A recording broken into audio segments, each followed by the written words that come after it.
Hello, hello, hello. Welcome to Royal Sussex. Welcome to Royal Sussex Live. Okay, let's see here. Only 136 people? What is it, a beautiful Saturday afternoon? Where is everybody? Is this a beautiful Saturday afternoon? Is this like some kind of mind thing? You guys are just like messing with my head, right? How dare you all have lives? Let's see. Let me see what I could do to light a little fire here. Okay, get rid of that. Get rid of that. Hello, Annie Bullard, Church Nellie, Karen, Nellie Dean. Yeah, I think it's gonna be like it's like a country singer's name, Slim Pickens. Ain't gonna be that many people today. Well, listen, I don't blame anybody. It is beautiful outside. So, well, at least in most places. So if you could take advantage of the weather, I say do it.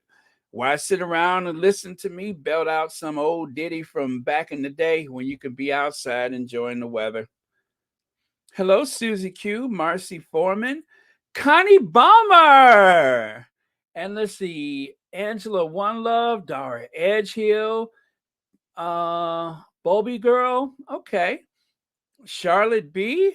Yeah, Salut, Salah, yeah, uh, yes, and how do I say it in French? Uh, Bourgeoisie. No, that's something else. Anyway, welcome.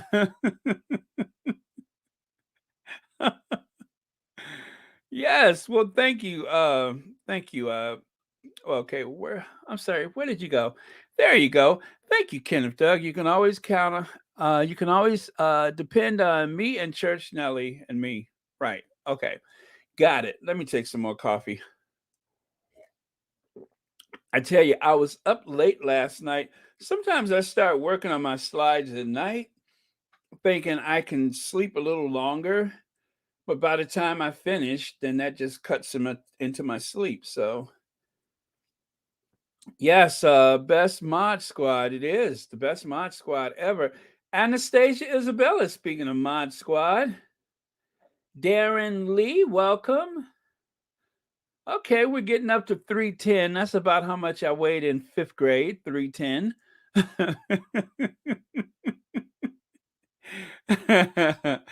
Oh, man.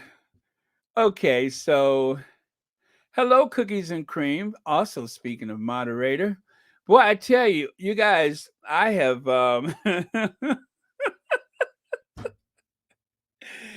sometimes when people in the comments leave me, well, the derangers, the trolls, they leave me some pretty nasty messages. And God, I mean to tell you, I scream sometime when I look at them. Like, they'll say that the narrator, that's what they'll call me sometimes, the narrator, sounded kind of sinister and weird and all that kind of stuff. I'm like, and please get to the offensive part. Or wait, get to the part I'm not aware of.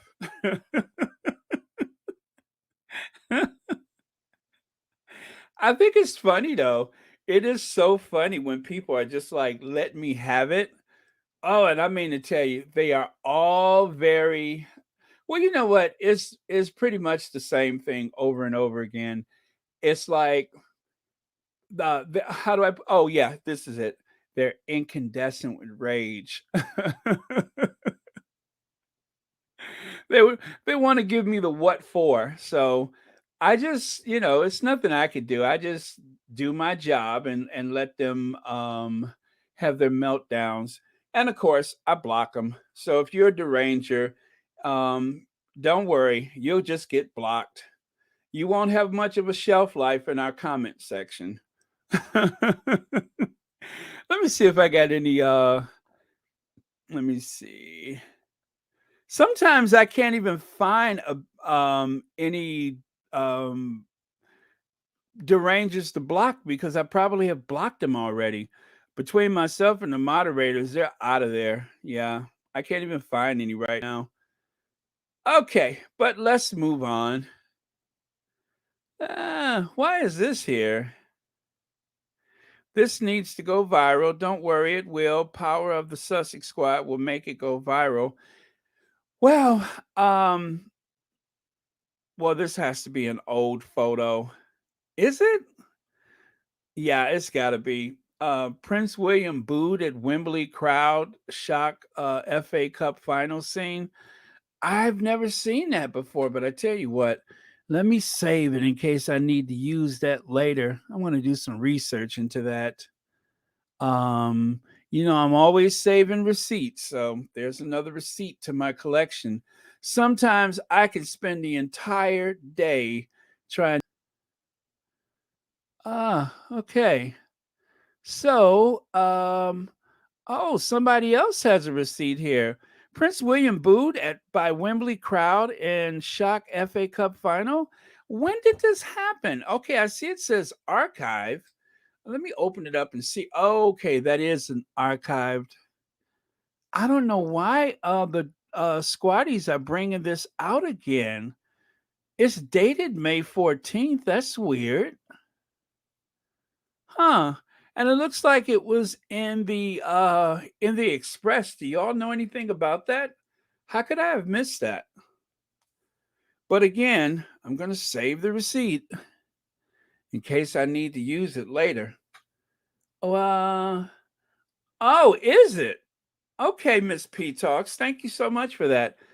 The FA Cup is still playing. And he got booed?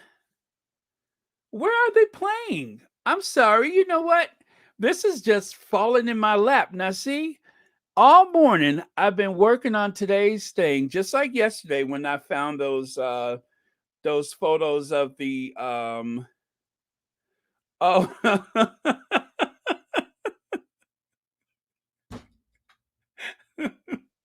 Sheila Watson.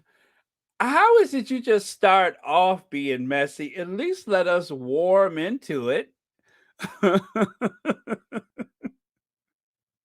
See, you guys put me in such a good mood. I was sitting here kind of low energy and everything like that, but you all have put me in the best possible mood. Let me see. Facts and 2 cents on Twitter says this is the same tabloid that did a poll asking if they will boo Harry and Meghan at the Jubilee. British people are letting their feelings known. The tabloids do not speak for them. Come on, Petal. See, this is why I love Petal.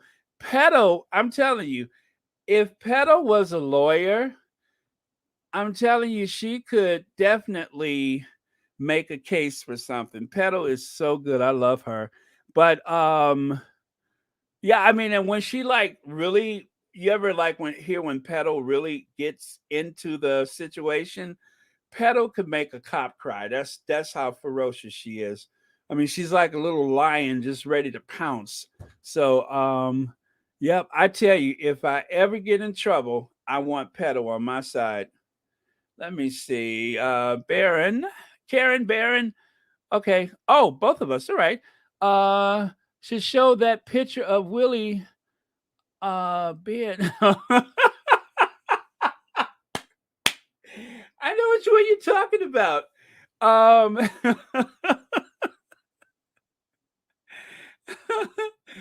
I show that picture a lot, Lorna. I do share that picture often. So, I mean, I could dig it out.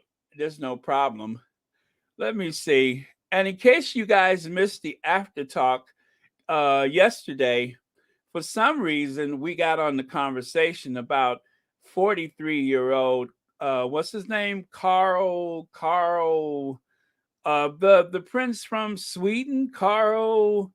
Well, this guy, we started talking about him, and boy, I tell you, some of the squatties got the hots for him. It was interesting. I mean, I just shared a few pictures, and they're like, "Uh huh, okay, I'm good." Can you believe he's actually older than William?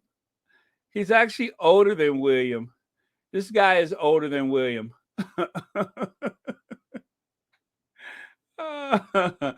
Okay, let me stop being messy because we got work to do, right? So I'm gonna take this away.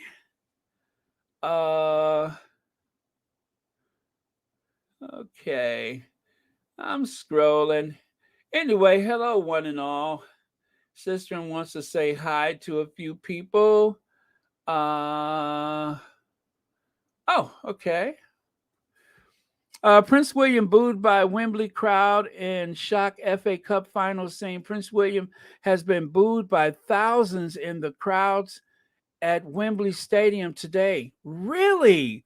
This happened today? The only reason why I'm so confused is because, like everybody else, I have survived a global pandemic, right? And the idea that there's so many people gathered in one place is still hard for me to wrap my head around. But I guess the pandemic is behind us now.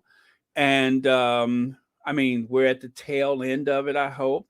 And so that's why I'm still trying to figure out, is this real time? But okay, I love it.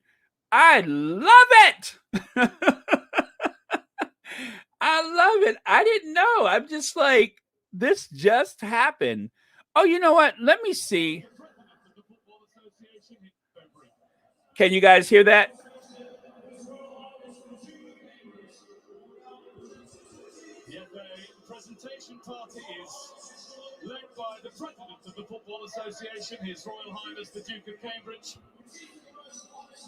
Okay, so I can't share the footage because it is most likely monetized, or not monetized, but copyrighted. But I just played it directly from the Twitter out of my own curiosity. And yes, it is clearly audible. I can hear boo, you bald headed, you know what? Boo.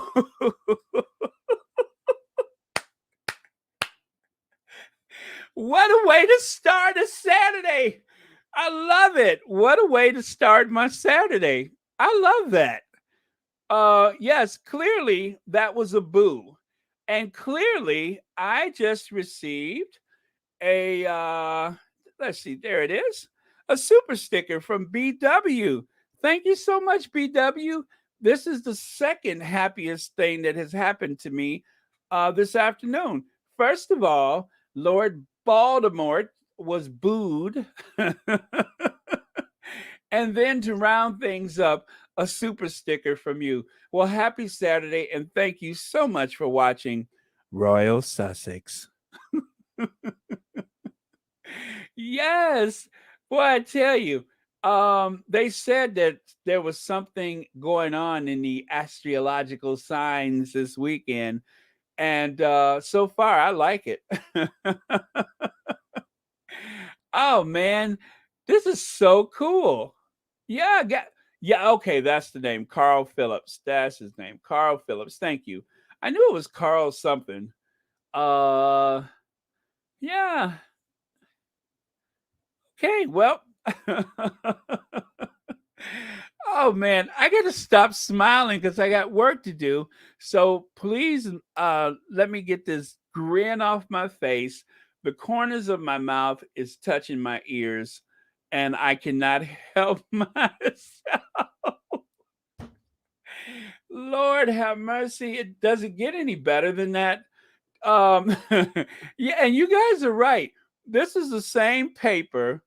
I think it was the Express, the same paper, if I'm correct, that I had a poll out saying, "Would you boo the Sussexes?" Well, we don't know what the answer is, but we definitely know that Captain Cambridge was booed. Elaine Parker, thank you. This is the next best thing that has happened to me on this Saturday. Thank you for the super sticker, and thank you for being a member. And of course, as always, thank you so much for watching Royal Sussex. Oh man, how about that? I'm in such a good mood all of a sudden. Okay, okay, I got to shake this off.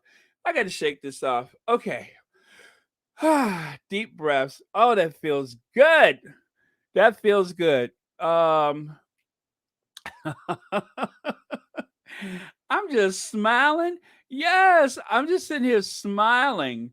I wish I could share it with you guys, but again, I think that for the because of the copyright, that would be detrimental. And believe me, gosh, they're on our cases with that copyright. I want to say it was the other day when I posted. What was that I posted? It was something I posted. Oh, do you guys know that I got a copyright infringement for posting the girl whose shoe came off? Well, apparently, whoever took that video, somebody sold the video to TMZ, and TMZ had a copyright claim. So if you guys have gone back to watch that video, you'll notice that you can't find that. I had to go back and remove it from the video. Otherwise, I couldn't monetize it. So when you hear us say that there may be a copyright and I can't share that, trust me, there may be a copyright and I can't. Sometimes I just go ahead and take my chances and they let me know in no uncertain terms, you know what, boo? That's a copyright. So, oh, thank you so much, Valerie Serg. Thank you so much for the super sticker. And thank you so much for watching Royal Sussex. Happy Saturday to you too. Okay, so let me get some work done here. When you use, I'm sorry, when you're used to privilege, equality feels like oppression. This headline reflects the socially exclusive nature of our media. Imagine if they whipped up as big a moral panic over socially segregated nature of our education system that punishes working class students. So I just kind of found this by chance, but you know what? I wasn't sure what I thought about this guy. But then when I realized that one of my favorite squatties followed him, and then I started looking at some other people that I follow that follow him, I got to thinking, you know what? He's probably okay. So, what he's speaking about is this: white privileged schoolboys are the new disadvantaged, says Cambridge Academics. So, in that extremely small print that I can barely see, it says there Professor David Abulafia, yeah, I think that's Abulafia, recommends removing school names from university application forms to remove any perceived prejudice. So, um, what caught my attention to begin with was this quote right here. That is what caught my attention. And then as I went on to look at his page, his name is uh, Mahmood. Bassett Mahmood. Socioeconomic background of journalists. This is one reason, actually, it's the biggest reason why the tabloids are so vicious, is because they're not just one of us. And when I say one of us, I mean, most of us are just working class people. Well, most of the people in the media, at least the British tabloid media, and of course, this is a report about Britain more so than any place else, I would imagine. Um, you can see the higher socioeconomic background makes up the largest portion of the pie when it comes to those who are journalists, and low and middle socioeconomic backgrounds make up only 16% of journalists and reporters and 27% of editors. And so the caption that went along with this is, when a narrow section of society dominates our media landscape, it has an adverse effect on our democracy as well as our news values. Which stories are told, how they are told, and what's deemed newsworthy and what isn't. I saw the damaging effects this had on my own community. So, with that, I'm just going to say I'm not surprised. So as African Americans, I don't know what it was like in Britain, but growing up in the United States, we had um, the Chicago Defender, um, which is still around, as well as other publications across the country. And if you guys have watched Gilded Age, even back in those days, there were newspapers that were founded and operated, edited, and reported by Black journalists. Ida B. Wells was a Black journalist, among other things. Ida B. Wells, one of the bravest women that you'll ever meet. I don't know as much about Black people in Britain. I just don't. But I do know a lot about Black people in the United States. And we've always had a very strong foundation of Black journalists in the Black community since the Civil War. And even before that, there were blacks that were freed slaves or weren't born into slavery at all that reported and lectured on the plight of African Americans. And I do know that there were educated black people in Europe and in particular in Britain that you know um, were opposed to slavery, or abolitionists, if you will. So I do know that that did exist, but we have a long history in the United States. Like, for instance, John H. Johnson was the founder of Ebony and Jet magazine. Well, the original name of the Jet magazine, which was a weekly magazine, it was the same size, or roughly the same size, as the Reader's Digest. And basically, he wanted a Reader's Digest. John H. Johnson wanted a Reader's Digest for black people. And so he founded the Negro Digest. Well, over time, the name Negro Digest was a little hard to digest. So they changed the name to Jet, as in jet black, I suppose. I don't know, but they just named it Jet Magazine. And then, of course, he wanted to have a magazine that would be for black people that was like Life magazine. So Jet Magazine was a combination of Reader's Digest and Time Magazine, a weekly magazine.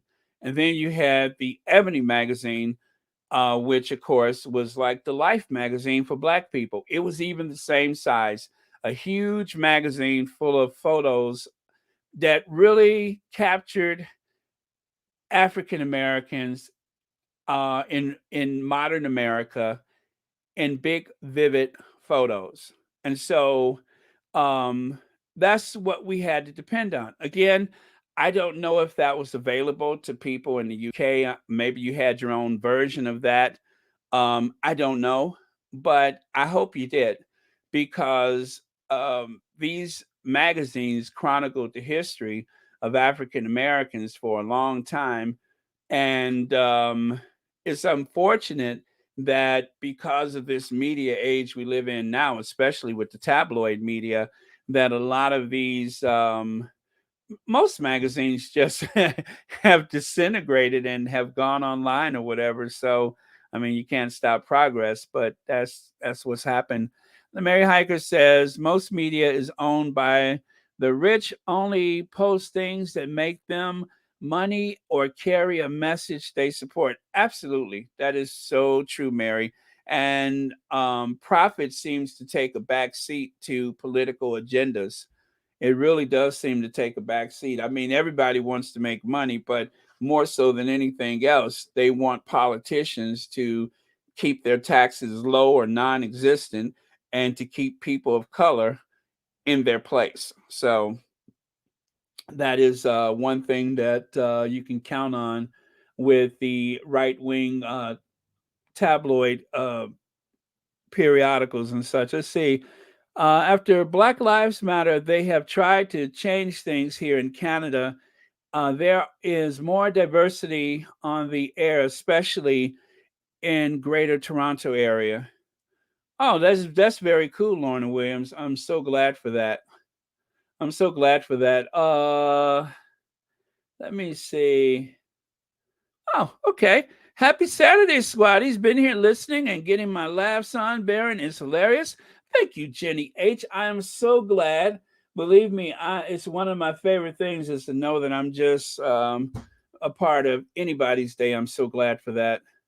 I'm just scrolling back to see if I missed a few things. The Unroyal family stupidity opened up Pandora's box by allowing people to abuse Harry and his family. The booing is only just the beginning for the Unroyals. They're going to be disrespected even more.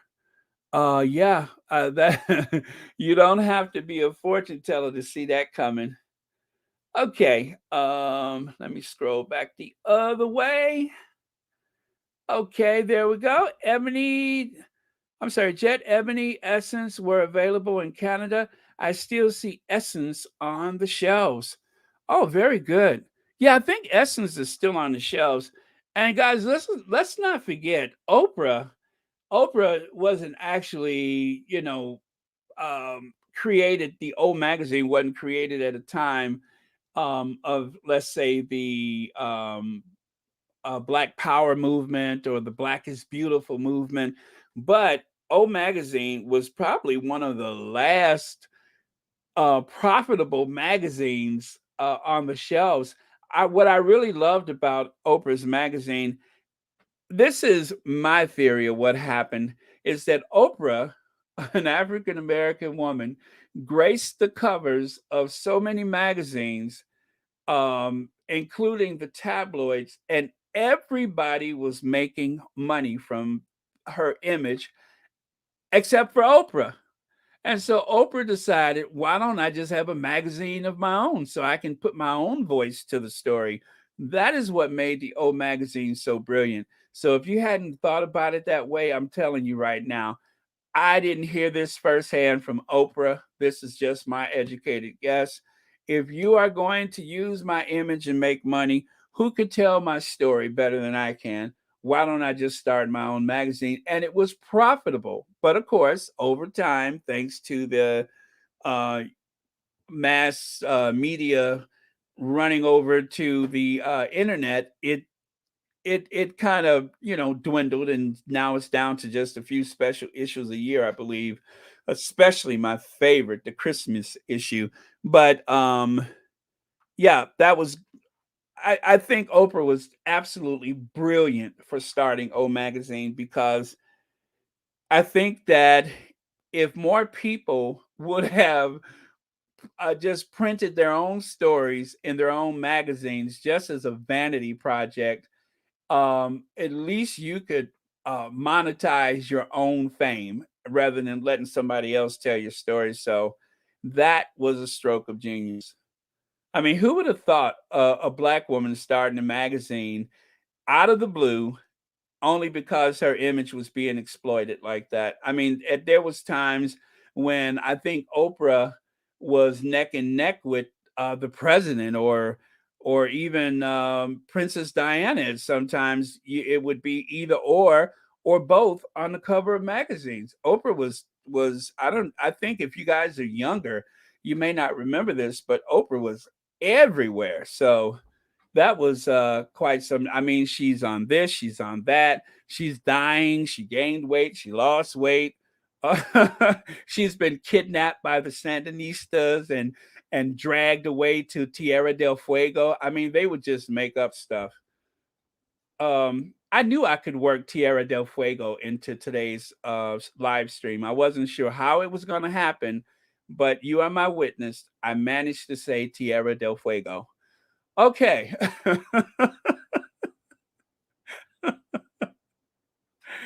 Oh man, I think your take is excellent. Consider all the celebs that have now. I'm sorry, that have now have their names on things. Exactly, exactly. Okay.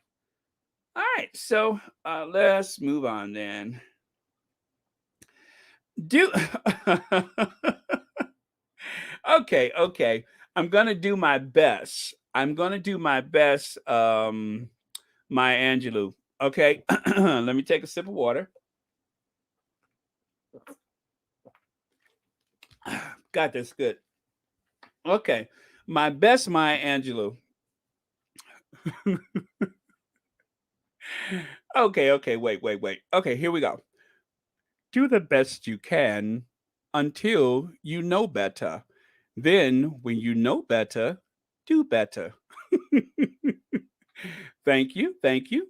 That wasn't great, but yeah, Maya Angelou had a way of saying things that were just absolutely incredible. But that is a quote from Maya Angelou. Do the best you can until you know better.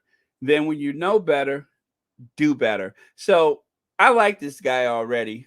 I only just discovered him last night, but I'm already following him on Twitter because anyway, he just seems pretty sharp, and my values seem to align with his. So I'm going to continue to follow him. Alma Andrews, thank you so much for the super sticker, and thank you for spending part of your Saturday here on Royal Sussex. Thank you, and again, thank you so much for watching Royal Sussex. Okay, let me see here. Love the story of Oprah. Roland Martin did a good session on black monetization because a lot of, let me see, because a lot, if I did fashion, I think I got that, dances and even vernacular phrases that were stolen and now being used. Well, yeah, and this is one thing that black people have known in the United States for a long time. Let's face it, we have had a huge, massive influence on pop culture. Massive. Um, and even now that you look at cars today, if you notice that at a time, all the bling on the cars were aftermarket things, and then enters the Chrysler 300, designed by a black man, the Chrysler 300. Um, Finally, Chrysler was like, okay, okay, okay, this is what people want. We need to find someone qualified to design this car for everybody. And of course, one of the more popular cars that Chrysler, I'm sorry, has had in the past couple decades has been the Chrysler 300. As some people refer to it, the baby Bentley. That was this inspiration.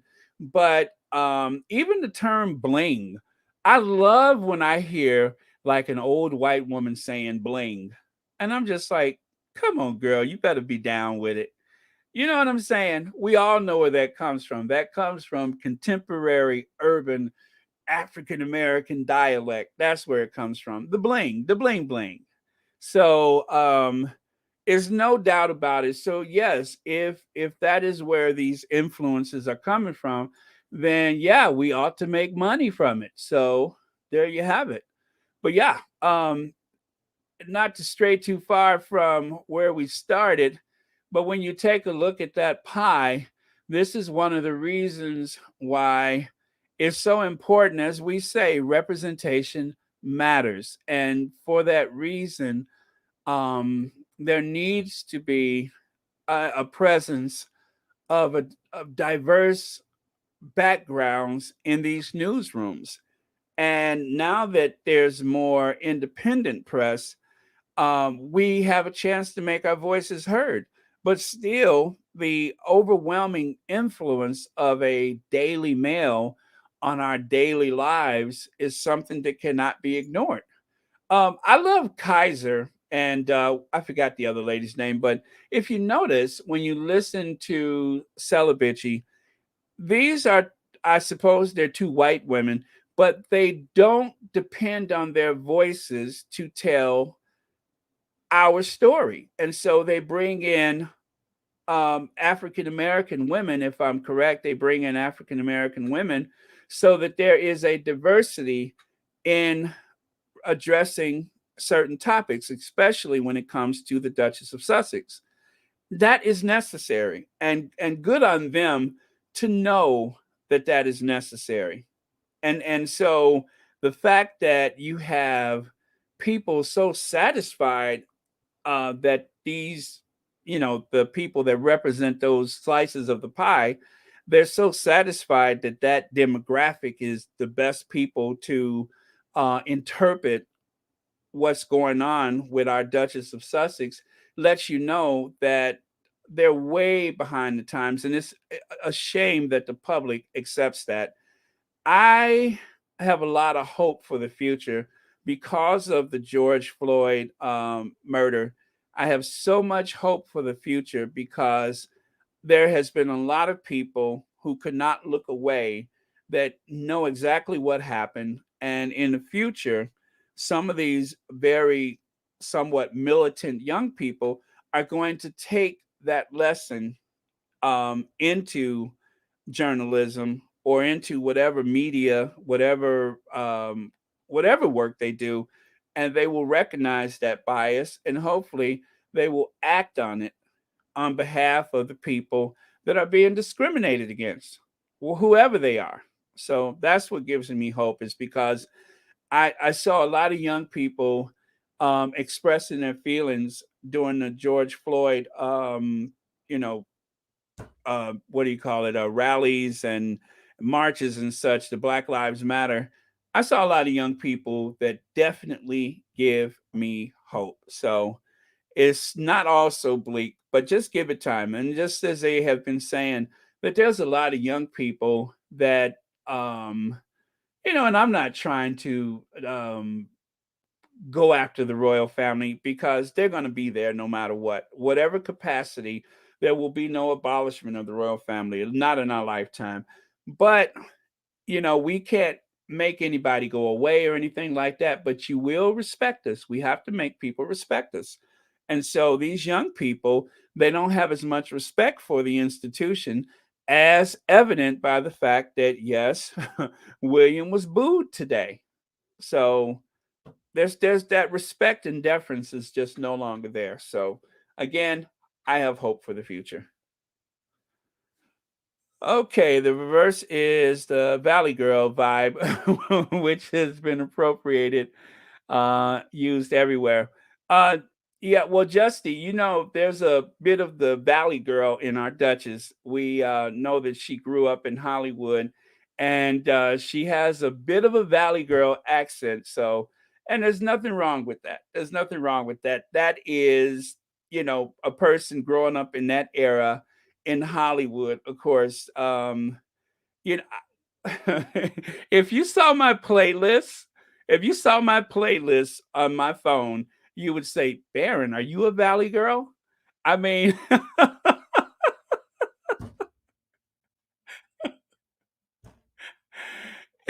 if you saw my playlist and some of the songs from the 80s and from the 90s that I still listen to today, you would think I was a Valley girl. So, Hey, there's nothing wrong with that, and I'm not saying that you're saying that there is anything wrong with it, but yeah, that you're right. That is something else that we all tend to play around with from time to time.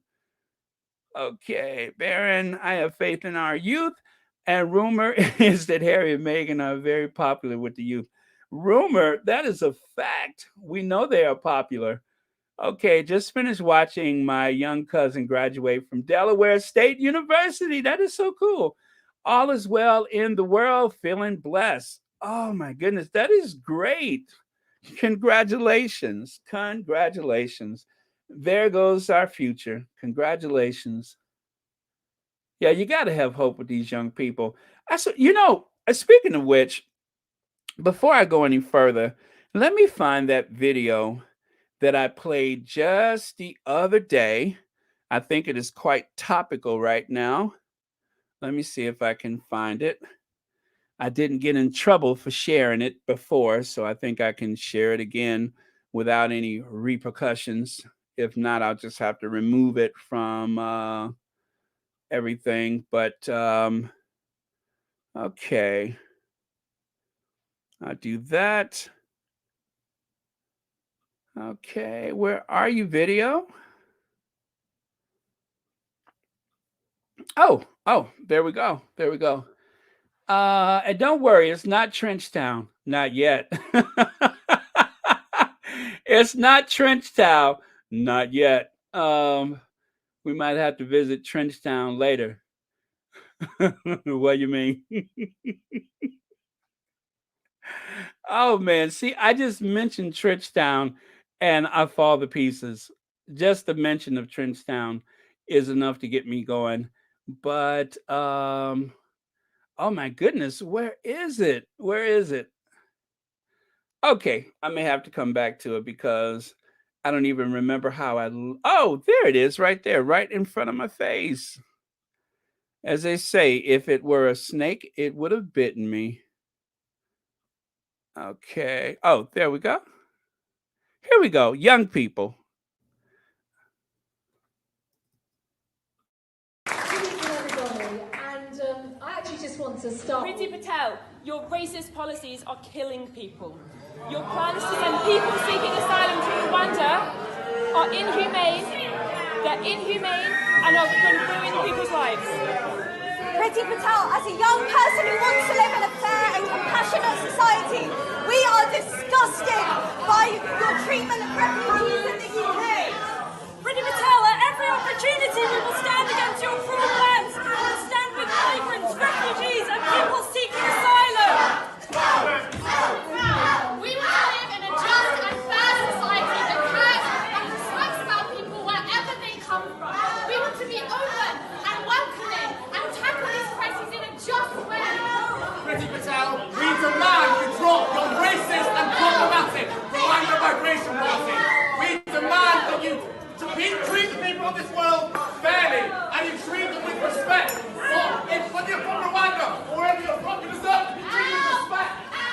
Say it loud, say it clear. Refugees are welcome here. Say it loud, say it clear. Refugees are welcome here. Say it loud, say it clear. Refugees are welcome here. Say it loud, say it clear. Refugees are welcome here.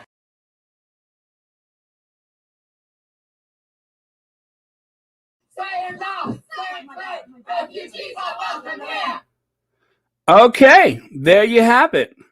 So, like I say, I have hope. I have hope.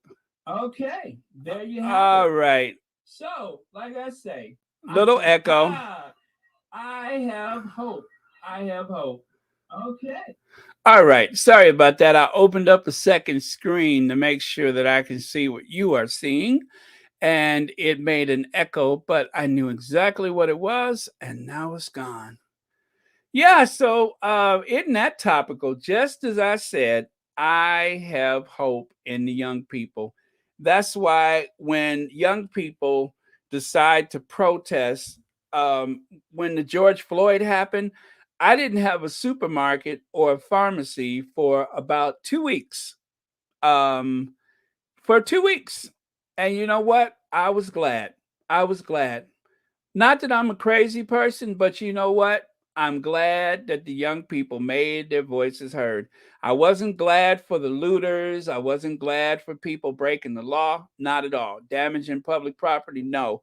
But I'm not going to get distracted by that. I was glad for the young people out there marching and making the voices heard. That's what I was happy for. So I won't get distracted because of tabloid media loves to go after Black Lives Matter. Let's differentiate those two. There's Black Lives Matter, the movement, and then there's Black Lives Matter, the group. And so they try to lump the two together, but they're different. They're different. Some may be part of both, but when it comes to the movement and people just out there chanting and making their voices heard, that's a wholly different thing. So don't be confused by the tabloids trying to lump everybody together because it's just simply not so. Lydia says, "Can we send these young people and trench down, man?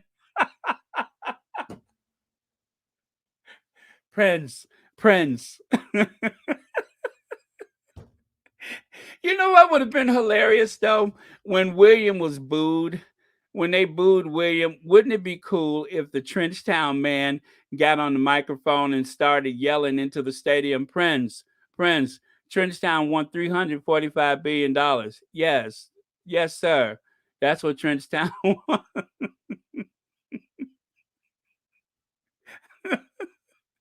Could you imagine the look on William's face if all of a sudden he heard the Trenchtown man?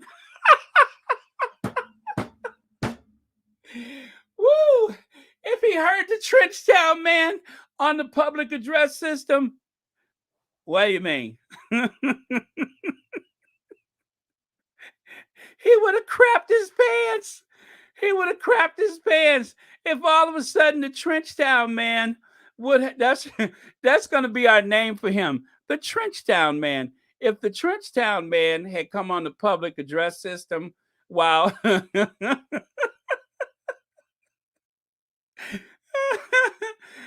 They would have landed Williams' helicopter in the middle of the field and swept him away from there.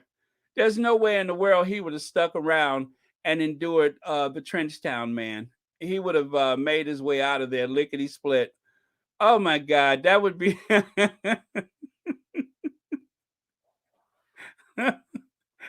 we we got to get some money together so we can get the Trenchtown man to the Jubilee.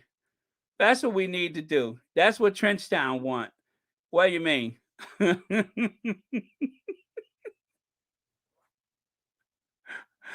Oh man.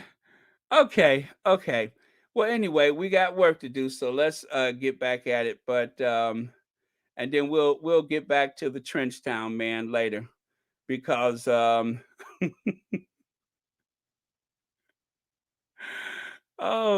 okay. You know I'm kidding. We're not gonna get to Trenchtown later. We're gonna get to Trenchtown right now. The only way we know how.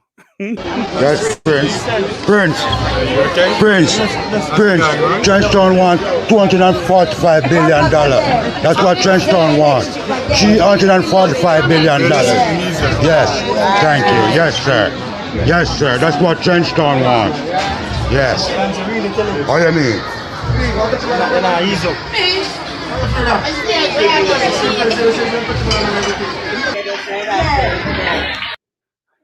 Oh my goodness. Okay. All right, you guys, we got Trenchtown out of our system. Let's keep it moving. Friends, friends.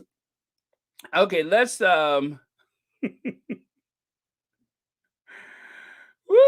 What you mean? Does he say what you mean? That's what Trenchtown want.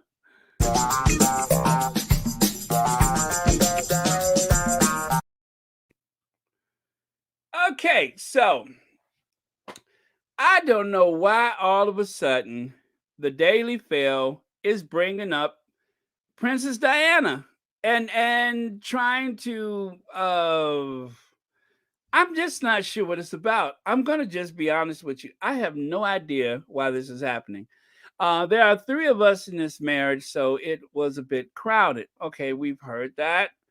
And thank you, Cooper. If you guys, I think this is Cooper's work. I think this is Cooper. Cooper Sparks, is it on Twitter? I think this is Cooper's. Prince William's BBC failures and false claims contribute to my mother's fear, paranoia, and isolation. Well, y'all remember he called his mama crazy. Admission 2005, Charles and Camilla to admit sins and wickedness in service. Well, I was that for their wedding though? Okay, let me make that a little bigger so I can see the small print there. The Prince of Wales and Camilla Parker Bowles will admit their manifold sins and wickedness in the Anglican Church's strongest language when their wedding is blessed by Archbishop of Canterbury on Saturday. Oh, did they really do that? I don't recall that, but then again, I didn't watch it either. So yeah, there you have it on the left side. Don't you realize, or as Charles would say, don't you realize Diana's mad, mad, mad? Charles shouted to the Queen. Andrew Morton, the man who told the world the princess's story, charts the mental anguish of the monarch as her son's marriage disintegrated. This was in the Daily Fail yesterday, and they got this trending again for whatever reason. I'm not sure why, what the point of it is. But then I decided to remind everybody with William's aid to his father and to the institution by declaring that his mother was paranoid, fearful, and isolated. He read a speech that was obviously written for him. Oh, let me see. Baron, they are doing this because the Princess Diana. Oh, I saw the preview for that. I saw the preview. So they're trying to preempt the preview by declaring that she was crazy again. Okay, thank you, Karen. Thank you so much for that. I was wondering because first I saw that they were doing all this jibber jabber about Diana being crazy again. And then today, just this morning, about it, oh, maybe 2 hours ago, that's when I started seeing that people were sharing the preview for this documentary called The Princess, I believe. So, okay, now that makes sense. Thank you. You have sorted that out for me because I was wondering why all of a sudden are we going to revisit this idea that Princess Diana was at a loss of her faculties or something because she was being mentally tortured allegedly by the British royal family, including Charles and his mother, and in particular Camilla Parker Bowles, Prince Charles's emotional support companion. Um, I was wondering, I wasn't sure, but now that makes sense. Okay, so moving on, take a look at it. Look who is feeling better, right? Look who's feeling better. As a matter of fact, oh, you know what? I got my slides out of order. So let's come back to that later. Let's come back to that later. I got my slides out of order. There we go. So this is where I meant to go next. Kate Middleton and Prince Williams interrupted radio stations across the UK with a mental health minute, right? I didn't know that they could do that, but apparently they have. They have preempted or interrupted radio stations, which is interesting because who listens to radio anymore? But they interrupted the radio stations, and of course, their target demographic probably don't listen to the radio, but they did. The couple appeared to record the message at their Kensington Palace home with a family photo that they released as their 2020 Christmas card framed behind them. Okay, I wouldn't even have noticed that. Well, it's interesting that they would speak out about mental health as uh, I titled the video, No Help for Megan, but of course, they all of a sudden want to help everybody. Now, to be fair, they did have the heads together thing, and they were trying to target mental health at that time with Prince Harry. So it was the three of them with the heads together. And then at some point, heads together seemed to be pushed to the back burner. And even now, you don't hear much from heads together. And then they had that shout thing. Let's not forget that program where people were supposed to use text messages to tell their most intimate secrets and to share with someone online, a counselor or whatever, that they may feel like self-harm or whatever. And of course, then we find out that their most intimate details had been sold to third parties. So that was a complete failure. I think it was called Shout, right? Well, anyway, all of this is leading to one thing. Where was all of this help when the Duchess of Sussex said that she was having a mental health crisis? They did not seem to be intuitive about it, especially Kate, who all of a sudden, Kate is worried about how women are getting along in their pregnancy as far as their mental health is concerned. She wants expecting mothers and mothers with infants and small children to be heard all of a sudden, even though at the time when the Duchess of Sussex was pregnant and living in that mosquito infested, swampy, that place, when the Duchess of Sussex had been sent to a place where I think they had to remove like toxic materials and such, this old Victorian rat trap, when they ran them out of the Kensington Palace to this Victorian mosquito infested rat trap. She didn't seem to be worried about the Duchess of Sussex. She didn't care about her mental health. William certainly didn't care about it. Nobody in the family really cared about it except for Prince Harry. Prince Harry, who was promised that the family was going to support her, and this won't be another Diana case. It won't even be another Kate thing. Well, it turned out to be 10 times worse than Kate's situation. But then again, remember, they're not that kind of family. All right. So let's move on. So there you have William leering at his sister-in-law. Because of pregnancy, Kate wasn't available for this occasion. So that's why you never see Kate on this occasion. It was just the three of them. Kate stayed home because of uh, the late term of her pregnancy or whatever, but she wasn't there. And so there was William, who seemed to be giving Meghan the side eye for whatever reason. Um, they tried to say that he was fatigued that day or whatever, but I don't know how that's possible since they have a team of nannies around the clock. I mean, they got nannies in the driveway, nannies in the boxwood, nannies on the roof, nannies in the kitchen, nannies everywhere. I mean, every place you look, even in the helicopter, if you go open up the door of the helicopter, a nanny's going to pop out. So I couldn't imagine why he would have been so tired because they got nannies up the wazoo. So for whatever reason, they said he was tired. But again, like I say, they have more nannies than there are members of a basketball team. So why could he have been so tired? I think she had just given birth. Again, they got nannies on the driveway, nannies.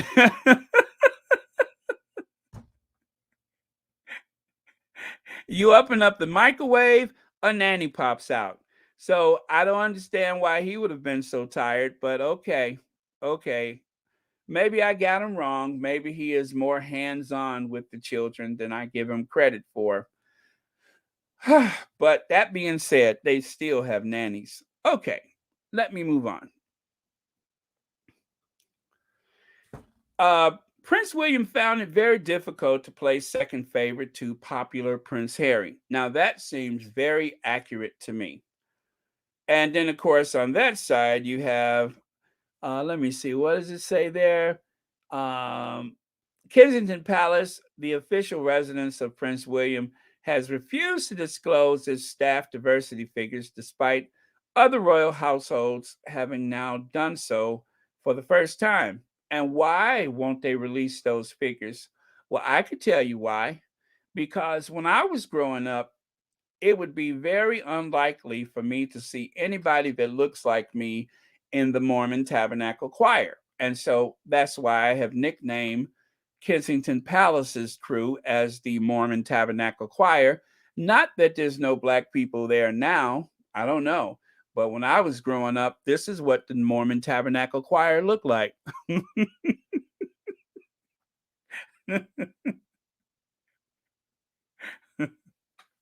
So when you hear me use the term Mormon Tabernacle Choir, it is not to disparage the Mormons exactly, but it is just my way of remembering the choir that I saw when I was growing up.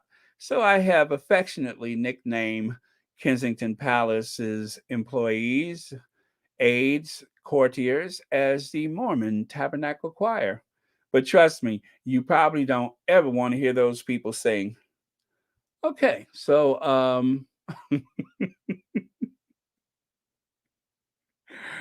I could not go 5 minutes without shade. All right, so let me get rid of them, and I'm going to take a look at a few of your comments before I go on.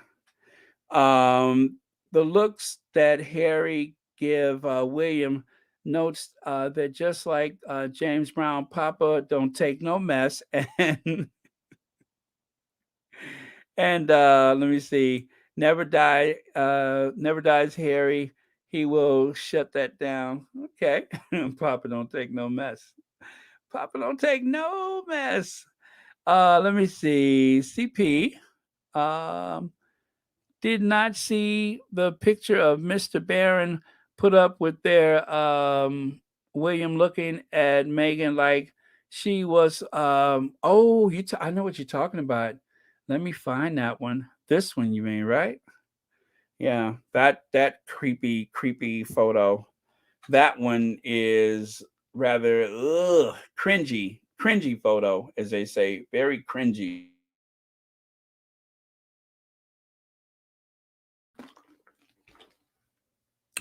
Okay, so let me take that away and go back to some more comments. Wow, the comments are coming fast. Evening, all in the house, Baron, Lydia, Church Nelly, etc. Thank you for saying hello, Audrey Teschner. I'm so glad you're here. Diane Hawkins, Billy was not even scheduled to be at the event, but showed up at the last minute because he didn't want Harry and Meghan to have the spotlight. They were on their second, they were only the, wait a minute, they were the only two meant to be there. Thank you, Diane Hawkins. I didn't know that. So no wonder he looks so, out of it. So you're talking about this occasion. Oh, yeah, because they had just had a baby. So why would he show up? Wow, Diane Hawkins, you should be a royal reporter. Well, never mind. That's an insult, isn't it? But that was genius. I love that. Thank you so much. It makes a lot of sense. It explains why he looks so disheveled. Okay. Okay, that's what's up. That's what's up. Okay, I'm going to scroll back a bit. Baron, I think you're confusing events. Kate wasn't there because William wasn't supposed to be there. It was a Harry and Meghan engagement, but Willie showed up.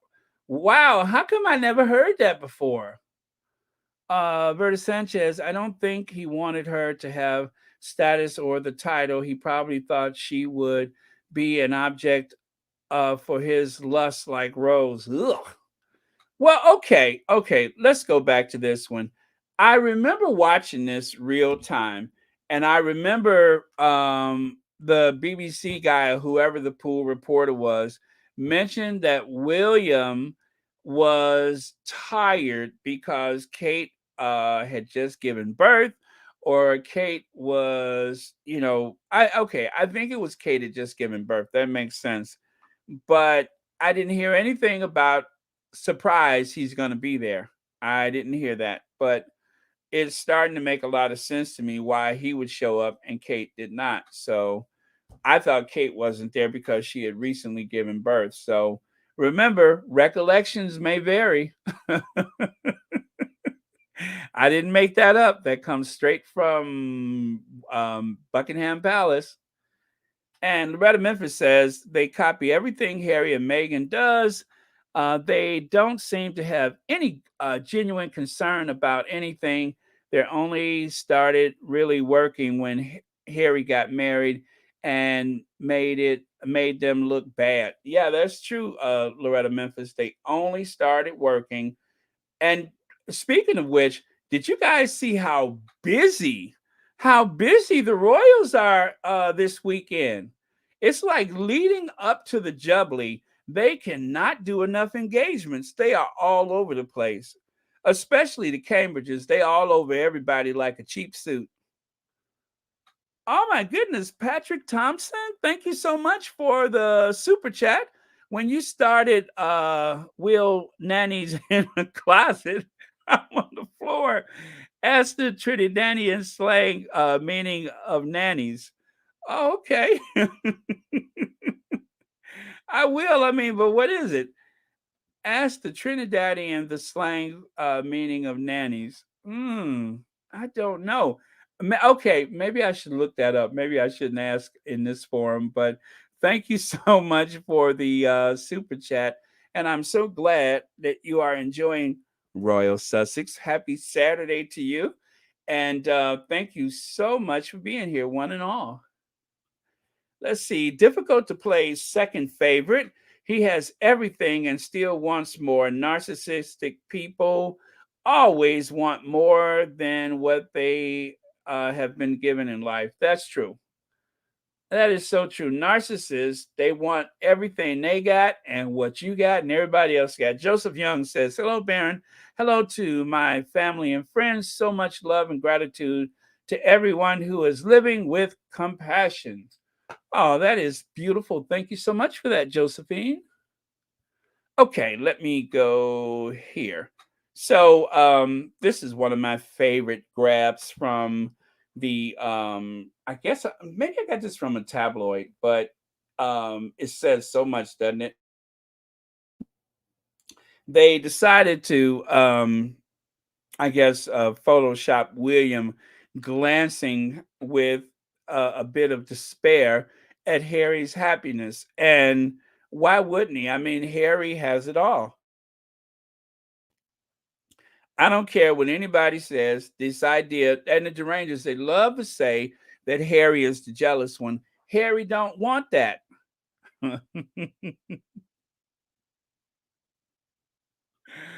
Oh, see, let me see.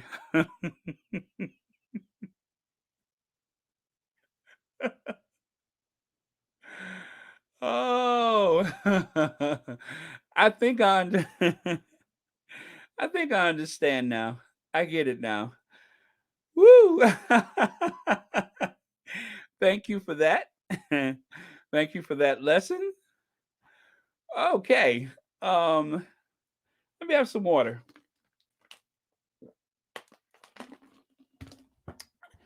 Got it. All right. Louis had just been born and at that time didn't even have a name. Prince showed up and reporters said he was tired because of the new baby. We now know Rose might have been involved allegedly. Okay. Okay. Okay. So everybody has a theory about this. But okay, so it could have been the garden, it could have been the baby, and it could have been trying to upstage the Sussexes at the last minute. I'm gonna go with upstaging the Sussexes at the last minute for 100, Alex. All right, we're getting somewhere. We're getting somewhere. All right, let's move on. Piers Morgan and Prince William are being blasted for condemning the R word attacks against English soccer stars in the wake of their treatment of Meghan Markle. So, um, one thing that happened with George Floyd is that all of a sudden, people who either were outright the R word or not very much a R word family, and that includes that hoghead Piers Morgan. I remember when he had one of his morning shows and he said, well, maybe I shouldn't, or maybe I'll. Anyway, he was leading to this idea that he would tone down some of his rhetoric against the Duchess of Sussex. But once the coast was clear, just like, anytime the tabloids seem to have been noticed or have been obvious in their hate and negativity, as soon as the coast was clear, he started right back to the same old stuff. He ramped up his attacks and so on.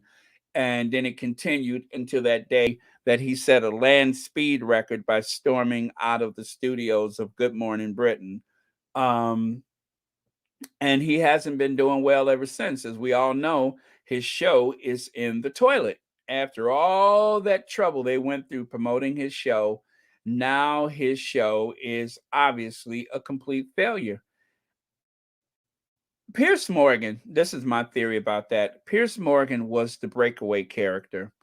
A breakaway character is somebody like Florence Jean Castleberry on Alice, or Jack A on 227, or Florence on the Jeffersons, etc., etc. That is the breakaway character. But when they have their own solo career, when they try to put them in their own shows, mostly they flop. Mostly they're flop. So Piers Morgan was the breakaway character of Good Morning Britain. But without Good Morning Britain, without playing opposite, the weather report and everything else, he's a complete failure. He doesn't do well on his own. He's not a solo act. He needs someone to play against. And there's a limited opportunity for someone in his position. If you are the star of your show, like say for instance, if you are that weirdo Lorraine or something like that, or if you're Loose Women, you couldn't have a Pierce Morgan around because he's going to dominate the airways with his big mouth. So he has to play opposite someone. Pierce Morgan is not a solo act. Never has been and never will be. So he was doomed to failure the minute he stormed out of that studio.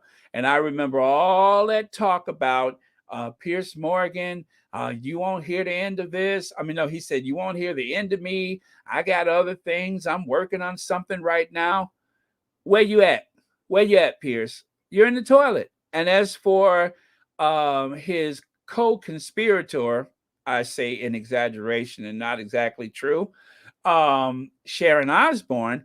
Oh, it's not a matter of Sharon Osbourne uh, looking for work. There's work looking for Sharon Osbourne. The only place she worked was with you. And that's the worst place to be because you're a failure and so is she. All that misogyny and all the other stuff that I'd hate to say for the sake of monetization, all that stuff combined is a big nothing. He thinks that somehow he's going to have an inroad with this young generation. And so that's why the mass advertising blitz about Pierce Morgan, the unfiltered, the truth, the this, the that, the politically incorrect, and all that kind of stuff. He's hoping that some rebellious young people are going to gravitate toward him. They are not. That hate does not sell with young people.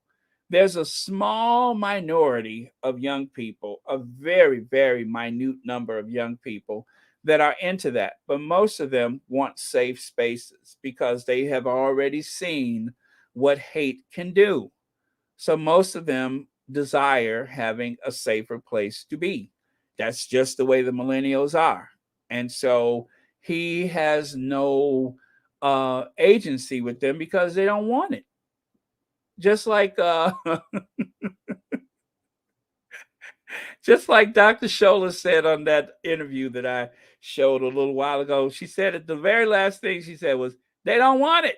They don't want it. And that's true. They don't want it. And you're not going to push that on the kids. The kids do not want Piers Morgan's brand of hate. It's just not a selling point. There's younger people that can do what he's doing, and they mostly would listen to them, but are not even that popular. They're just not. So Piers Morgan, I doubt if he would ever hear my voice, but Piers Morgan, it's too late. It's too late. That doesn't sell. This was your last great chance to be relevant, and you dropped it. You lost the ball. You have let your side down, and so aside from being a provocateur on somebody else's show, you don't stand a chance as a solo act. You're just not strong enough for it. Okay, so that was my spin on Piers Morgan. Cooper Sparks.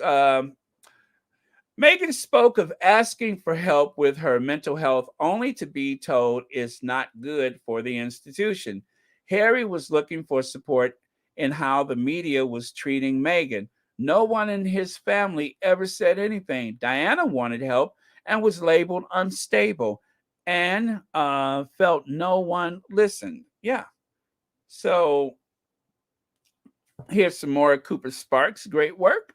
Meghan Markle said she didn't want to be alive anymore during her lowest moments as a royal.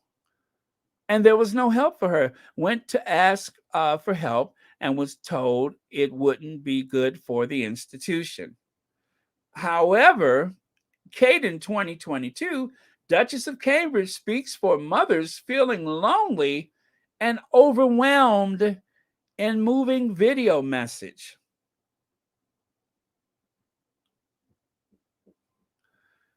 Now, this is the same Kate, Dr. Joyce Jazz Hands, the woman who has 5 questions that she came up with after 10 years of careful study and late nights and a number 2 pencil between her teeth and papers scattered about the floor. Oh, she was up all night like a mad scientist trying to come up with 5 questions. That's Dr. Joyce Jazz Hands to you. Come up with 5 questions about child development. Oh, yeah, we're led to believe that Kate Middleton was up all night with charts and graphs and reports, books all scattered about, papers all over the floor, a number 2 pencil between her teeth, and some maid or something. Mom, it's 5 a.m. Shouldn't you go to bed? Oh, no, I got to work on these 5 questions. See, that's what we're supposed to believe, is that Kate, who was able to do all of that, but yet, when her sister-in-law could have used her help, she was just, well, she couldn't think of anything. She didn't notice. Even though she saw this onslaught of attacks in the tabloids day after day, some of which are in the pocket of the door of the helicopter that she's off and on quite often, even though the information was right there, somehow she just didn't know that the Duchess of Sussex needed help. Either she didn't know or she didn't care. But remember, all she thinks about day and night until the wee hours of the morning is what is going on with children and young mothers and expected mothers. Oh, I got to help them. But she couldn't do anything for her sister-in-law. Oh, boy, I tell you, if anybody is an authority on the idea that someone may be having some type of difficulty or stress or mental health crisis, their pregnancy or with infants and children, she's the go-to person, I was told, but apparently that's not the case. When it comes to that and just about anything else, the Stepford wife is quite useless. Useless. Useless! So it continues here with 72 female members of parliament, 255 journalists, writers, broadcasters, and 0 family members. So you got all these people that are speaking up about what's happening to the Duchess of Sussex. Female MPs from across the political divide have condemned the media treatment of Meghan, the Duchess of Sussex, claiming some of it displays outdated colonial undertones, which is code for the R word. The MPs criticized the often distasteful and misleading stories carried by some of by some national media outlets and pledged to do everything in their power to ensure the press respects the Duchess' rights to privacy or privacy. Well, that never happened, at least not that I know of. And then, of course, the 255 journalists, writers, and broadcasters of color from across the British media. Wow, there's 255? You mean to tell me there's two? Woo! I'm sorry, I don't mean to laugh. But you mean to tell me there's actually 200?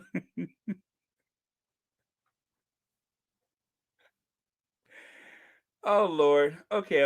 Let me stop. Really? There's 255 journalists, writers, and broadcasters of color from across the British media wrote an open letter to deplore and reject what is that SOE's defense as showing willful ignorance, not just the discriminatory treatment of Meghan, but that of other people from the ethnic minority background. I'm still stuck at 255 journalists, writers, and broadcasters. Well, how many others are there? I'm sorry, I don't mean to laugh, but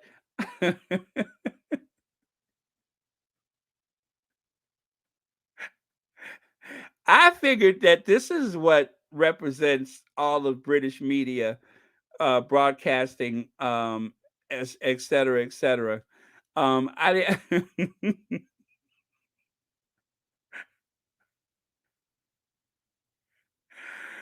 oh man, are you sure this isn't the British media?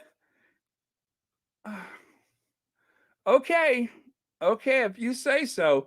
I thought 255 sounded a bit high, but okay, if y'all say so.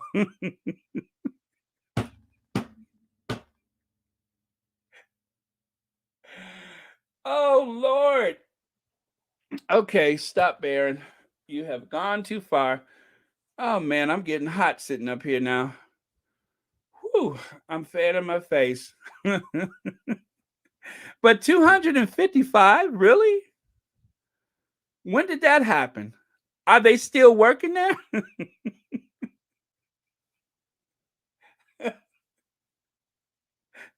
Do they still work there? 255 journalists, writers, and broadcasters. Okay. Okay, that's what's up.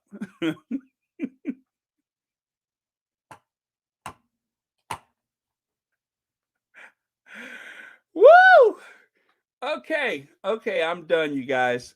I just have to take some deep breaths, fan my face, and we are going to move on. Lord have mercy, 255. Huh. Okay. Um, so we've already seen the thing in the middle. And then of course here on the right side, you want help? No one listens to you. And so that very small print there, Diana, Maybe I was the first person ever to be in this family who ever had depression or was ever openly tearful. And obviously, that was daunting because if you're never seen it before, how do you support it? Diana said. Well, it gave everybody a wonderful new label, Diana's unstable and Diana's mentally unbalanced. And unfortunately, that seems to have stuck on and off over the years. Let me see. It goes on to say, she continued, when no one listens to you or you feel no one listening to you, all sorts of things start to happen. For instance, you have so much pain inside yourself that you try and hurt yourself on the outside because you want help, but the wrong help you're asking for. People see you as crying wolf or attention seeking, and they think because you're in the media all the time, you got enough attention. Uh, is that inverted commas? You have enough attention is invert. Okay. Because I was actually crying out because I wanted to get better in order to go forward and continue my duties and my role as wife, mother, Princess of Wales. Yes, so I did inflict upon myself. I didn't like myself. I was ashamed because I couldn't cope with the pressure. Okay, that was very small, but I think I got it. So yeah, that was supposedly Diana's own words. I don't recall that from the Panorama interview or whatever, but of course you can see in the upper right, Meghan saying that she had feelings of self harm and that there was no help for her. Meghan Markle says she was unable to get help for her thoughts. And then at the bottom it says Meghan Markle says she was denied treatment. Okay, so that's that. Let me okay, I had to like open that up so I could see it. Let me make sure I didn't miss anything. And before I go on, let me take a look at a few of your comments.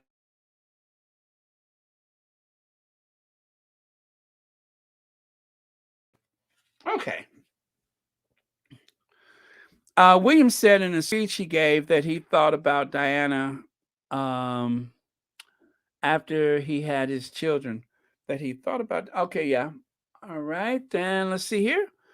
Ruth Lopez, I thought the same thing. I was remembering how they reacted to Meghan and Harry telling about their miscarriage in 2021.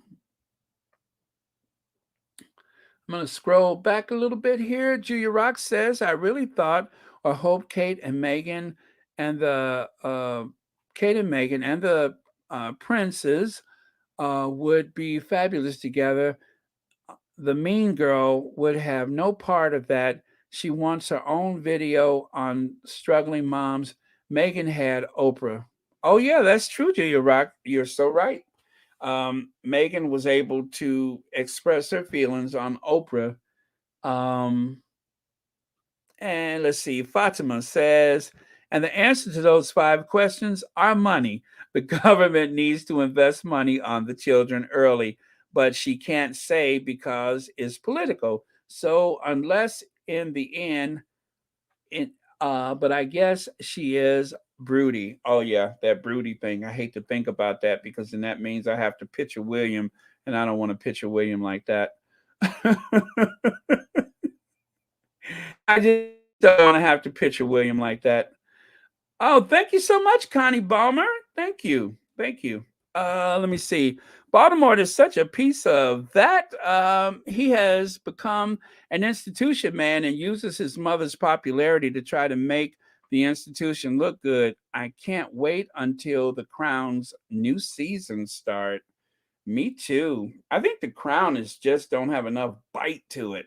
I mean, the Crown stirs up a conversation, but I just don't think it's got enough bite. I want a little more, I want more shade and more dirt.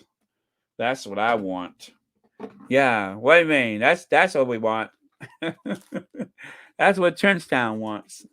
Okay, so it says here in an op-ed piece for Harper's Bazaar, Scobie wrote that in January 2020, the month Meghan and Harry announced that they were stepping back from their senior royal family roles, Kensington Palace urgently requests that Prince Harry co-sign a statement against an offensive newspaper report stating Prince William constantly bullied the Sussexes before their decision to step away. Then he unveiled how Meghan responded, according to a source of his, that the source said she emailed an aide and wrote, "Well, if I were just throwing any statement out there now, then perhaps KP can finally set the record straight about me not making Kate cry." The suggestion was ignored, like many requests. Ooh. Then over here it says in the Oprah interview, she owned it. She apologized and brought me flowers and an apology note. Okay. So, and there's Kate not wearing white, right? Not wearing white. Remember, Kate is not wearing white to Meghan's wedding. That's not white. Okay? That's not white. But again, Kate is not wearing white to Meghan's wedding. Y'all got that? Kate is not wearing white. It looks like white. It wears like white, but she's not wearing white. That's not white. But let's fast forward to just a couple weeks ago. Kate recycles. Is that a Alexander McQueen white coat dress? They said it was white. This is not white. That's not white, but this is white. All of a sudden, they decided to turn off the gaslight, and the white dress that she wore on those occasions suddenly, of course, I'm sorry, these are yellow. These are yellow. Let me get that right. This is like a very pale yellow, right? But then on this occasion, it turned into a white dress that she wore for the fourth time. It's white. Here is yellow, and here is white. They turned off the gas lights. They decided to stop gaslighting. Nope. Now all of a sudden, you see what the difference is? If you wear it with a pale yellow hat, then it's yellow. But if you wear it with your new headband thing, then it's white. I'm just sick of it. Do you hear me? Sick! I'm sick of it.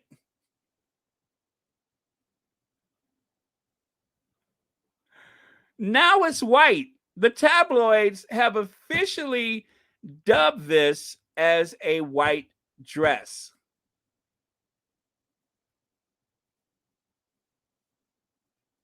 Make that make sense.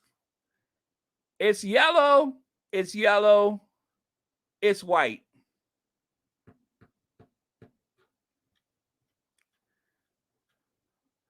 Yeah, it's white. Maybe they'll tell us in the next time she wears it that it faded. Now it's white. No, it was white to begin with. Your eyes do not deceive. Being in such a prominent position in the royal family on another woman's wedding day, why would you wear that? Why would you wear that? And then even now the tabloids are going to just go out and say, it's white. She recycled that white dress. I rest my case. So I put a collage of photos together so that the world might see the real Duchess of Cambridge. I believe there was a horror movie, a suspense thriller called What Lies Beneath. That's what lies beneath. That's what's beneath that veneer, that exterior, that very poised English rose. That's what lies beneath. That's the one that the contract won't allow us to see.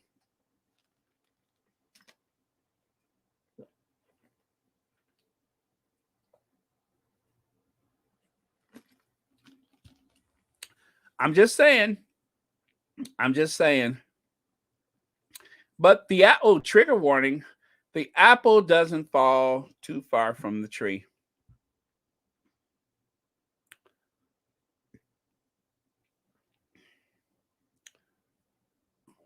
Okay.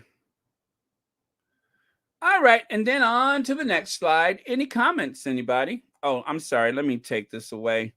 That's a little bit too intense.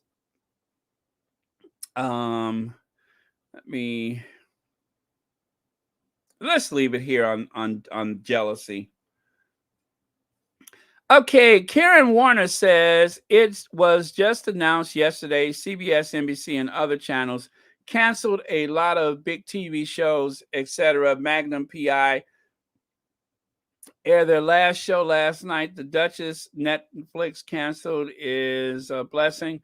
Well, legacy television is dying a slow death, and they have to do a lot to compete with the streaming services. And it's not, and that's why I get very frustrated when people say that the Oscars are not what they used to be.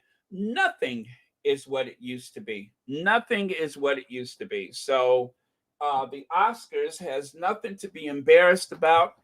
I tell you, when I went to Hollywood back in 2019, and I saw a building on the side of it. It says Academy of Motion Picture Arts and Science. I was so excited. I love Hollywood. I do. I have no bones about it. I don't pretend otherwise. I ain't got nothing against Hollywood. Joan Crawford, who came from nothing and nowhere, she said, everything I have, I owe to Hollywood. And rather than tear down American institutions, I'm not going to be that person. I don't like to sit around and just find out what's wrong with everything. There's nothing wrong with Hollywood. They're human beings just like the rest of us. They make mistakes. Of course, in the past, they treated people of color in a particular way. That is true, and they still do that. But on the whole, I have nothing against Hollywood. Hollywood has given a lot to the world, and I think that people are just way too hard on it. So this really has nothing to do with anything. I'm just saying how I feel about it. I'm not going to tear down American institutions just for the sake of it. There's a lot of good things about some of the worst things, and that's just the way it is. So, so yeah, that's how I feel about it. So yeah, the idea that Pearl was canceled. Right now, we're going through some tough times with the economy, and Netflix lost, a lot of subscribers from Russia. And of course, there's more competition with streaming services, but they're not dead. They may have been diminished, but they're certainly not dead. So I wouldn't count out Netflix, and I wouldn't count out Pearl going someplace else. So, oh wow, there's 1,000 people. Really? Oh, nice. I love it. Thank you so much for watching Royal Sussex. And don't forget to hit that like button. And if you haven't subscribed to Royal Sussex, look at me being all nice now. Look at me being all nice. I was just sitting up here barking like a dog. Now I'm all nice. If you haven't subscribed to Royal Sussex, please make sure you subscribe. Don't forget to hit that like button. I'm all nice now.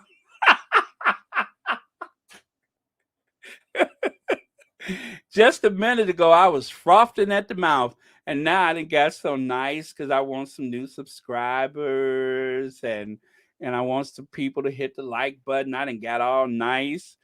You see that? Just a minute ago, I was incandescent. Now all of a sudden, I want some subscribers. I done got all nice. Please hit that like button, y'all. Don't forget to subscribe.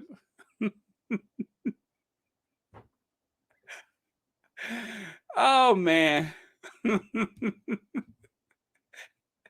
All I did was look up and notice it was 1,000 people, and then all of a sudden I got all nice. Please hit that subscribe button. Don't forget to hit the like. Woo, boy. I tell you, ain't that something? I can turn it on and off in a heartbeat, can't I? Please hit that like button, y'all. I'm all talking like Ellie Mae Clampett. Y'all come back now here.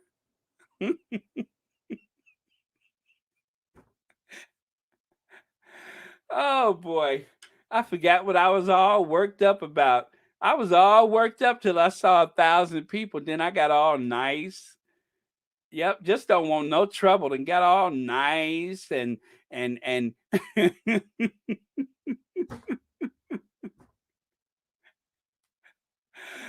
woo. Oh boy. I tell you. I got all nice all of a sudden. I wonder what happened. I guess I looked up and saw 1,000 people.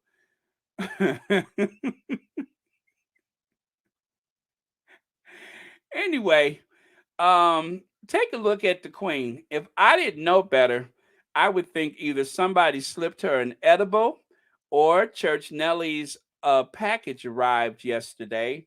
But something happened. It looked like the queen has been in Church Nellie's elixir. You know that elixir that Church Nellie uses for rheumatoid arthritis, gout, um, allergies. Church Nellie has a potion that could either heal or it can strip the paint off an old Buick. But looks like the queen has been in something, don't she? She's in good spirits. Ain't feeling nothing right now. Whatever was going on, all of a sudden she feeling better. Yep. It looks like she belting out an Ella Fitzgerald tune, don't she? Do do do do do do do do do do do do. I'm in the mood for love simply because you're near me. She looked like she about to just belt out an old Ella Fitzgerald tune, don't she? I don't know what they gave her. Yeah, something. They gave her something. Something has the queen feeling mighty good all of a sudden. So that's why they say never count anybody out because you just never know.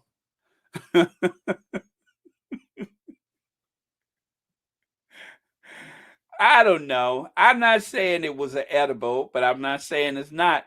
But maybe the lady standing next, somebody slipped her something. But whatever they gave her, the queen is in good spirits now. I mean, she was up walking around, laughing, telling jokes and everything. Something happened on the way to the horse races. Maybe they gave her, look, maybe somebody gave her a horse tranquilizer. Huh?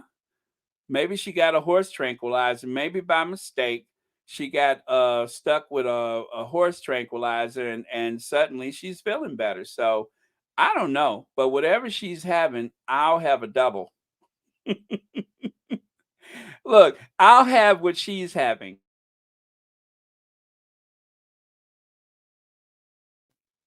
Yep, whatever they have given the queen, I'll have a double.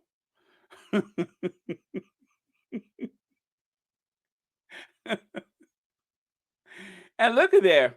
Now, what's really sweet, as in this, despite everything, like the fact that Charles and Camilla came over to Windsor, and ever since then she was stricken with a, something I can't say, but she was stricken with something. If y'all remember, you see right here, the queen is not one to hold a grudge. Look at her talking to Camilla.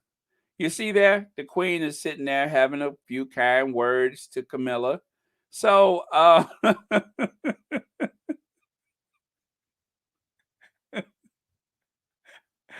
you see what I mean? She don't hold grudges.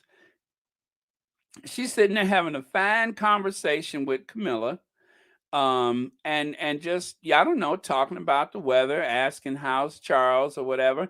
She's just the queen is in good form right now, and so having a chat with her daughter-in-law and everything, the future consort, lets you know that there's no ill feelings.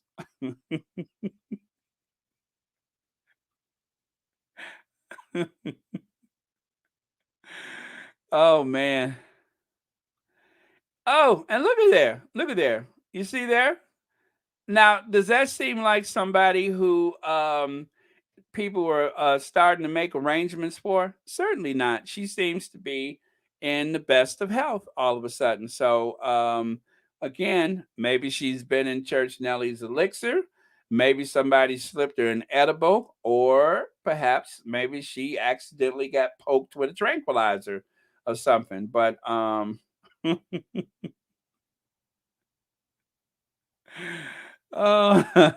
yeah, you're right. How could I ever confuse the two, right? How could I confuse that? And yeah, I see what you mean. All right. So now the queen is feeling better. I'm pretty sure this being Saturday, she'll go hang out with the girls, get a little card game going.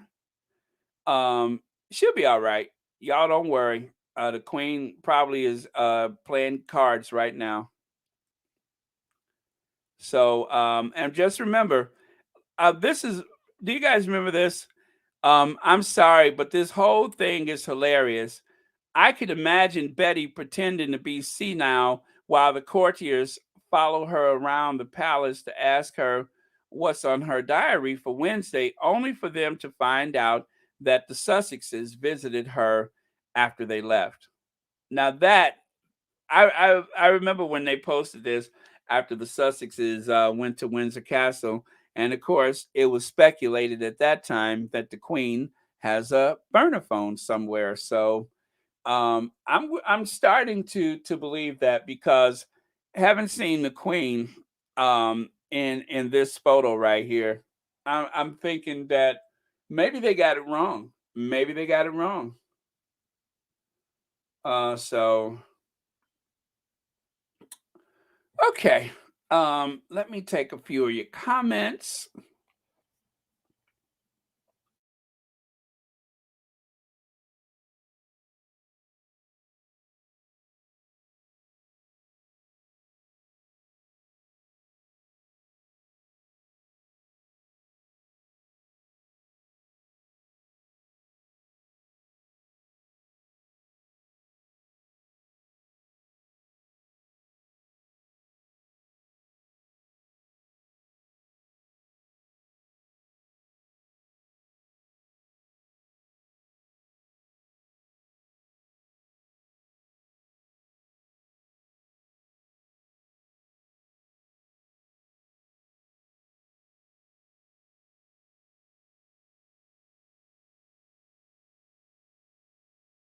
Oh, I'm sorry, no sound. Sorry about that.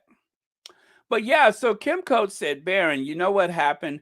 Harry cracked the whip on the Queen's handlers regarding her health and safety. Well, apparently, because suddenly the Queen seems to be in great temper and good spirits. So apparently, Church Nelly, ain't nobody faster at finding those emojis than you are.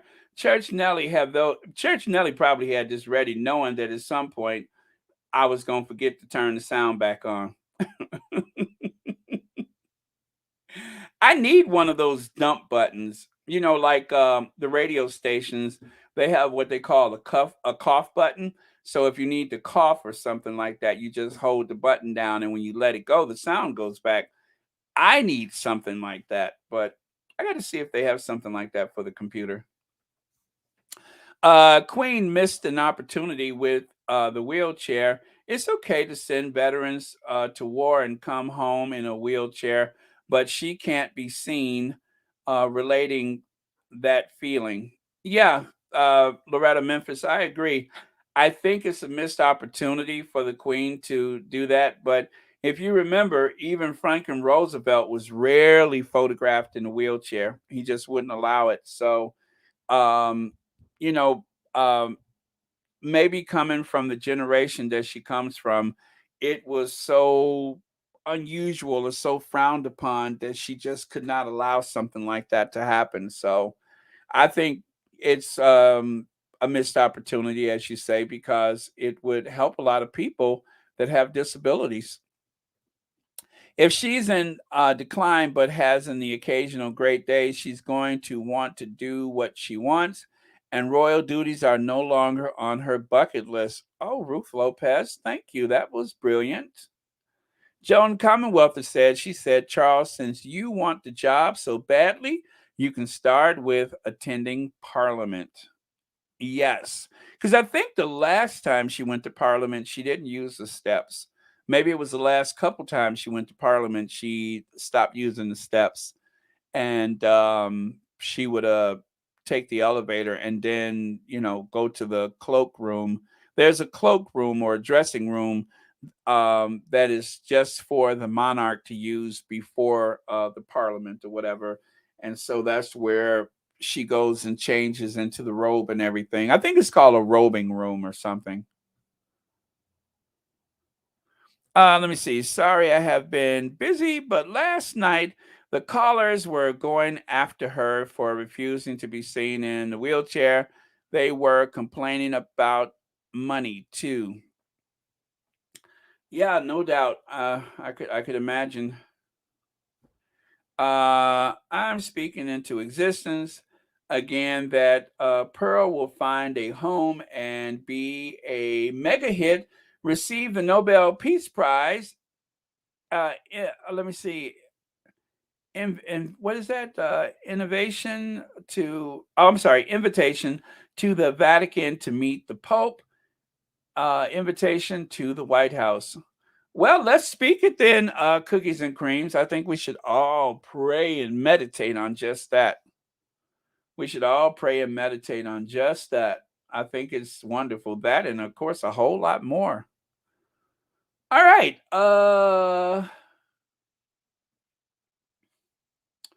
Well, let me see. What's at the end of the slides? Oh, there you go. There's Our Majesty. Looks like she's got a full deck. Looks like she's got a good hand. Come on, Betty. And then take a look at that. Restore factory setting. She's dressing like her mother. She's dressing like her mother again. Yes, your eyes do not deceive you. Yes, she is dressing just like her mom. She's dressing like a retired air hostess. Oh, that was the last slide. Very good. Let me get rid of them. I think she's kind of dressing like one of the Pointer Sisters. Remember back in the day, the Pointer Sisters used to wear those like vintage dresses and stuff. When I saw that, the first thing I started thinking about was the Pointer Sisters. Okay. Oh, looks like mother, like daughter. She's not the only one that wears hair extensions. I noticed Kate is doing this pull back the hair thing. She's pulling the hair behind her ears now. Um, I think she might benefit if she cuts some of her hair and wears some bangs. She needs some long, long bangs. Okay. Oh, that's for someone else. And then here, Berta Sanchez says, no, I don't think so. Miss Lorna, she was all he had to as a close friend and brother-in-law when she was lonely, but women get emotions from a man when their husband is never there. Okay. Let me see. The queen could not sit down to read a speech, but she can follow the horses. She is smarter the public because when what she is doing is training Charles and William. Training Charles and William. I mean, come on, how much preparation do you need? But I get what you're saying. She wants them to be comfortable in that work. In spite of 70 years of watching his mother do that job, Charles seems to be out of sort when he sits down and has to read the speech that was prepared for him. I think the whole thing was a bunch of theater, and Charles, he probably deserved a BAFTA award for his performance, looking at the crown and looking all uncomfortable and nervous and everything. Come on, Charlie, you've been waiting your whole life for this moment. Okay. Well, let's give love to our faves, because I think it is time to move on. I think we're pretty much done. So let's give love to our faves, the Queen of Hearts, Princess Diana, and the Queen of Everything, Queen Doria. And then I believe I'm looking for a last comment for the day. Let me see. Oh, that's for someone else. And Kate Herrera says maybe she needs to get. I'm glad I caught myself. But you're probably right. You're probably right. Okay. Marilyn Matthews says, oh, that's for Taj Mack. I'm going to stay out of that one. Baron, you are so wrong. That horse looks way better. You are low for insulting the horse. Well, let's take a look. We got the emotional support Camilla on the one hand. And then, of course, a horse is a horse is a horse, of course. Let's see. Oh, nope. There it is. All right. So making allowances for wear and tear. Let me see. Horse versus emotional support Camilla. Well, the horse has nice lashes. Okay. Huh. I don't know. Maybe it's a toss-up.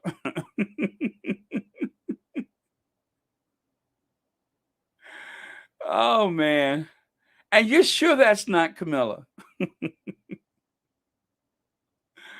Oh man.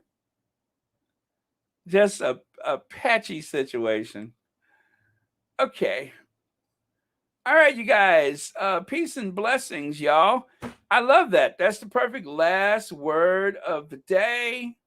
Francilia Mosley say, where are you at, Francilia? You say, prayers to you and your family. Yes. Okay. All right. So, Justy Siempre, peace and blessings, y'all. That is a great last word of the day. Well, thank you all so much for watching Royal Sussex, and happiest of Saturdays to you. Thank you so much for the super chats and the super stickers. Thank you, everyone who has a membership to Royal Sussex. And for those of you who have the Patreon, don't worry, you didn't miss anything, because I didn't do anything to it. It hasn't changed a lot since. Well, let me put it to you like that. That Patreon hasn't changed since Dianne Feinstein changed her hairdo, which has been a long time. Dianne Feinstein has had that same hairdo since Charlie Milk got it. So that's pretty much the future of the Patreon. Oh man, yeah, yeah, I'll do something with it one day, but not soon. But thank you for those who have the Patreon, and of course, those who have used the other means such as Cash App, PayPal, etc. Thank you. Okay, so let's Ginger Avenger ourselves out of here. Happy Saturday. Please be safe, hydrate, and so on and such, as Cookie and Creams always says. Yes, bye everyone. Happy Saturday. Thank you, Carmen. So long, Elaine Parker. Thank you. Karen, thank you. Bye everyone. See y'all. See you all. Yeah, not y'all.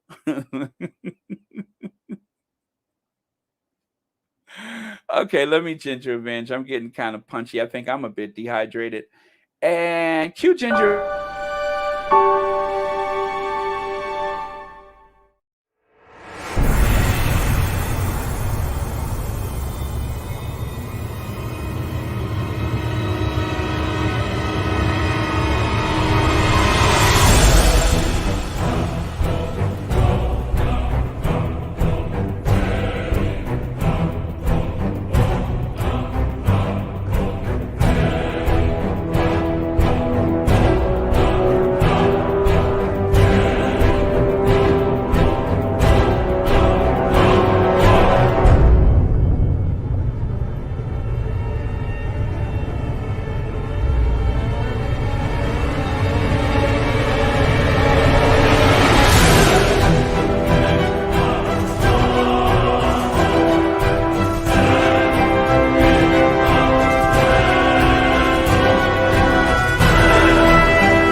Do do be do do do be do be do do do do do be do do do be do be do do do.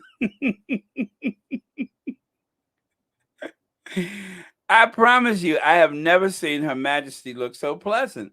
She just looks like she's about to belt an Ella Fitzgerald tune. Uh, I'm in the mood for love simply because you're near me.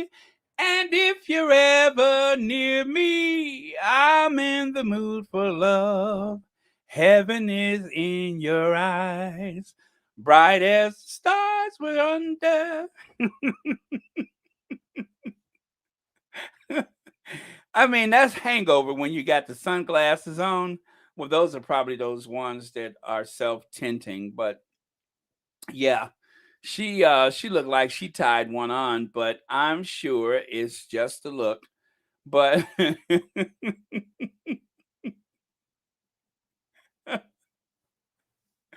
yeah, I mean, I like that look she has. That is it's very pleasant.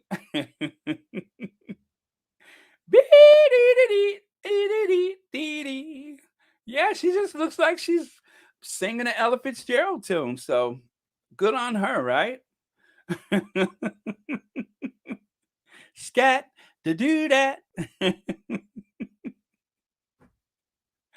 Yes, right, Carolyn. It is time to go. All right, love you guys. I am out of here. Oh, thank you so much. HJSED, thank you so much for the super sticker. Thank you for joining us on Royal Sussex, and hopefully we'll see you tomorrow for another exciting, well, for another live stream. I can't say it'll be exciting, but for another live stream. Thank you for watching Royal Sussex. Okay, I am out of here. I am going to make like a tree and leave. I'm going to make like a banana and split. Or I shall make like an egg and beat it. All right, I'm good. Okay, see y'all.